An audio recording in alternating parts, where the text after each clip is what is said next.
No auge dos anos 60, enquanto o mundo olhava para o espaço, a Hanna-Barbera criava seus próprios heróis.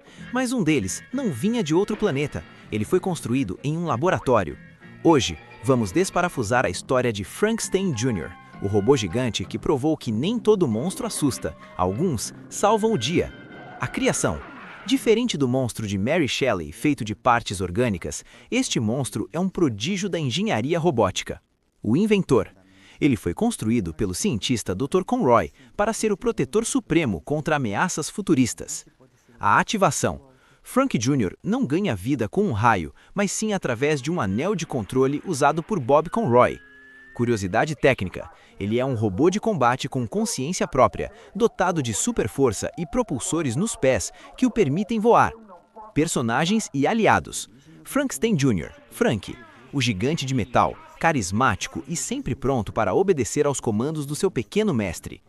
Bob Conroy, o filho do inventor, ele é o verdadeiro piloto emocional do robô. Sempre que há perigo, ele aciona o anel e chama: Frankenstein Jr., vamos lá! Dr. Conroy, o gênio por trás da máquina e a figura paterna que fornece o suporte técnico. Nota de contexto.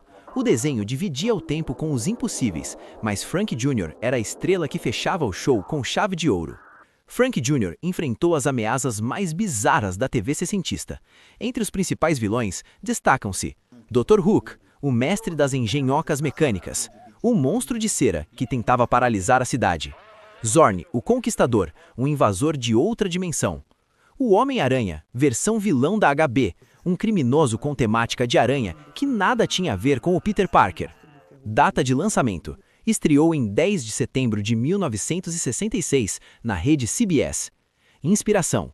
O design de Frankenstein Jr. foi fortemente influenciado pelo anime japonês Gigantor, Tetsuin 38, que popularizou robôs gigantes controlados por crianças.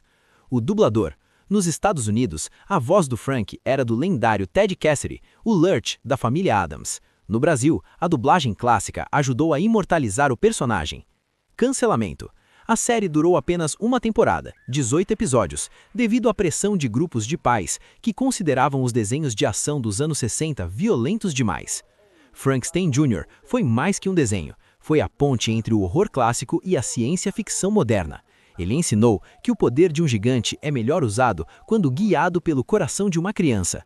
E você, lembrava do nome do anel do Bob? Deixe nos comentários e até a próxima aventura!